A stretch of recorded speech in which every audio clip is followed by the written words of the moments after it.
இன்னொன்று, மீனாட்சிங்கிற பேர் இப்போத்தான் 300 வருஷத்துக்குள்ளதான் மீனாட்சிங்கிற பேர். அதுக்கு முந்தைய அவளுக்கு பேர் அங்கையர்கண்ணி.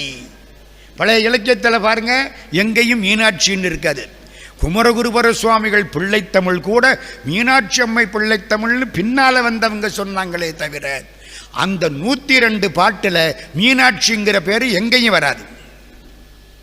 கயற்கண்ணி, எம்பிராட்டி எடுத்து பாருங்க, 102 பாட்டும் அப்படித்தான்.